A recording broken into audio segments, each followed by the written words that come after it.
మేడ్చల్ జిల్లా బోడుప్పల్లో దారుణం జరిగింది. అనుమానంతో మహేందర్ అనే వ్యక్తి భార్యను ముక్కలుగా నరికి హత్య చేశాడు. అంతేకాకుండా భార్య మృతదేహాన్ని ముక్కలుగా చేసి కవర్లో ప్యాక్ చేశాడు. అనుమానం వచ్చిన స్థానికులు పోలీసులకు సమాచారం అందించారు. హుటాహుటిన ఘటనా స్థలానికి చేరుకున్న పోలీసులు నిందితుడిని అదుపులోకి తీసుకున్నారు.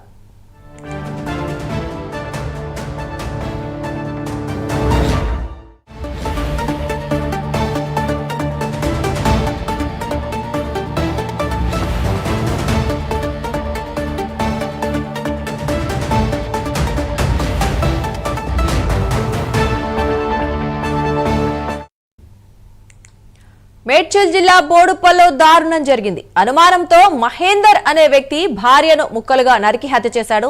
అంతేకాకుండా భార్య మృతదేహాన్ని ముక్కలుగా చేసి కవర్లో ప్యాక్ చేశాడు. అనుమానం వచ్చిన స్థానికులు పోలీసులకు సమాచారం అందించారు. హుటాహుటిన ఘటనా స్థలానికి చేరుకున్న పోలీసులు నిందితుడిని అదుపులోకి తీసుకున్నారు. ఇదే అంశానికి సంబంధించి మరింత సమాచారం మా కరెస్పాండెంట్ కుమార్ అందిస్తారు. కుమార్, చెప్పండి, భార్యను అతి దారుణంగా చంపేసి ముక్కలుగా కట్ చేసి ప్యాక్ చేసిన ఘటన అయితే చోటు చేసుకుంది. మరి ఇంత అమానుష ఘటన జరగడానికి అసలు కారణాలేంటి? పోలీసులు ఏమంటున్నారు? హైదరాబాద్లోని బోడుప్పల్లో దారుణం చోటు చేసుకుంది. ఏదైతే భార్యను చంపి అలాగే ముక్కలుగా చేసి ఒక కవర్ లో అయితే తన భర్త అయితే ప్యాక్ చేయడంతో పోలీసులు దీన్ని అయితే పసిగట్టారని చెప్పొచ్చు. మేడ్చల్ జిల్లా మేడిపల్లి పోలీస్ స్టేషన్ పరిధిలోని బోడుప్పల్లో ఈస్ట్ బాలాజీ హిల్ శ్రీనివాస్ నగర్ లో ఈ దారుణం చోటు చేసుకుంది.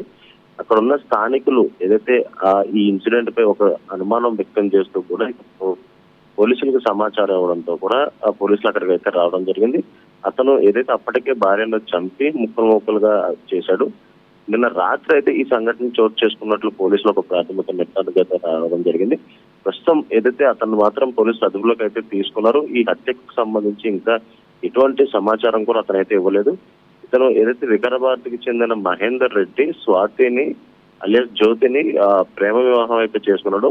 నిందితుడు క్యాబ్ డ్రైవర్ గా అయితే వర్క్ చేస్తున్నాడు. గతంలోనే ఇప్పుడున్న ఇంట్లో నుంచి ఖాళీ చేసి వెళ్ళిపోయి మళ్ళీ ఇప్పుడున్న ఇల్లే మళ్ళీ రెంట్కి తీసుకొని అక్కడికైతే రావడం జరిగింది. అలాగే అబ్బాయి ఏదైతే బావ ఫిర్యాదు మేరకు పోలీసులు కేసు కూడా నమోదు చేశారు. నిందితులను అయితే ప్రస్తుతం అదుపులోకి తీసుకున్నారు. డెడ్ బాడీని కూడా గాంధీ ఆసుపత్రికి అయితే తరలించారు. అలాగే అక్కడ క్లూస్ టీమ్స్ కూడా అక్కడ పూర్తిగా అంతా కూడా మొత్తం కూడా సేకరించడం జరిగింది. అసలు ఇంత ఉదాంతానికి కారణం ఏంటనేది అయితే ఇంకా పోలీసులు కూడా ఇంకా సమాచారం అయితే ఇవ్వలేదు. అలాగే నిందితుడు కూడా దీనికి సంబంధించి ఇంకా నోరు కూడా ఎప్పుడైనా తెలుస్తుంది. ఎందుకంటే వీళ్ళిద్దరూ కూడా ప్రేమ వివాహం చేసుకున్నారు. వీళ్ళు వికారాబాద్ అయితే చెందిన వారుగా ప్రస్తుతం పోలీసులు కూడా చెప్తున్నారు. అలాగే ఈ మహేందర్ రెడ్డి కూడా ఏదైతే ఒక క్యాబ్ డ్రైవర్ గా కూడా వర్క్ చేస్తున్నాడు. అలాగే జ్యోతి ప్రస్తుతం గర్భవతి అని కూడా తెలుస్తుంది.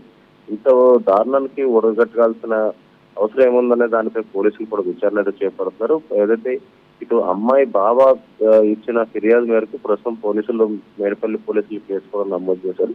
పూర్తిగా విచారించిన తర్వాత దీనిపై పూర్తిగా స్పష్టత వచ్చే అవకాశం అయితే ఉంది. అమ్మాయి తరఫు బంధువులు అవ్వచ్చు లేదా కుటుంబ సభ్యులు అవ్వచ్చు, దీని గురించి ఏమైనా మాట్లాడారా? అంటే దీనికి గల కారణాలు అవ్వచ్చు లేదా వారిద్దరి మధ్య ఏమైనా గొడవలు ఉన్నాయంటూ వాళ్ళు చెప్పడం జరిగిందా? ఏదైతే ఈ ఇన్సిడెంట్ కూడా నిన్న రాత్రి జరిగింది. ఇంకా ఎవరికి కూడా ఏం జరిగిందనే దానిపై పూర్తిగా స్పష్టత అయితే లేదు. ముఖ్యంగా ఈమెను చంపి ఒక కవర్ లో పెట్టి ఉండడంతో కూడా అక్కడ ఉన్న స్థానికులకి చిన్న అనుమానం రావడంతో మేడ్పల్లి పోలీసులకి అయితే సమాచారం ఇచ్చారు. తెల్లవారుజామునే పోలీసులు అక్కడికైతే చేరుకున్నారు. అసలు ఈ ఇద్దరికి సంబంధించి అంటే అదే ఇంట్లో గతంలో ఉండి ఖాళీ చేశారు. మళ్ళీ అదే నెల క్రితమే అదే ఇంట్లోకి వచ్చారు కాబట్టి అసలు వీళ్ళిద్దరి మధ్య ఏం జరిగింది అనే దానిపై ఇంకా పూర్తిగా స్పష్టత అయితే రాలేదు. ఇంకా స్వాతికి కూడా చూసుకుంటే ఆమెకి ఇంకా 21 ఏళ్లే అని తెలుస్తుంది. అంటే 21 years అమ్మాయి కాబట్టి, అలాగే గర్భవతి అని కూడా తెలుస్తుంది. వీళ్ళిద్దరు ప్రేమ వివాహం చేస్తున్నారు. అలాగే ఇటు స్వాతికి సంబంధించిన చుట్టాలకు కూడా ఇంకా దీనిపై ఎటువంటి స్పందన అయితే లేదు. ఎందుకంటే అసలు ఏం జరిగింది అంటే గతంలో వీళ్ళిద్దరి మధ్య ఏమైనా గొడవలు ఉన్నాయా, అలాగే గతంలో కూడా ఇలాగా ఎప్పుడైనా సరే జరిగిందనే దానిపై కూడా ఇంకా వారికి కూడా స్పష్టత అయితే లేదు. ఏదైతే ఈ స్వాతి బావ ఇచ్చిన కంప్లైంట్ మేరకు అయితే మేడిపల్లి పోలీసులు కేసు కూడా నమోదు చేశారు. అసలు దీనిపై పూర్తి స్పష్టత రావాలంటే ప్రస్తుతం అతను విచారించిన తర్వాత అసలు ఏం జరిగింది అంటే వీరిద్దరి మధ్య గొడవ జరిగిందా లేదా ఈమెపై ఏదైనా అనుమానం పెంచుకొని ఇలా చేశాడనే దానిపై ఇంకా విచారణ కొనసాగుతుంది. ఈ విచారణ కొనసాగిన తర్వాత దీనిపై రీజన్ తెలిసిన తర్వాత ఆ తర్వాత కుటుంబ సభ్యులు కూడా స్పందించే అవకాశం అయితే ఉంది. Thank you Kumar.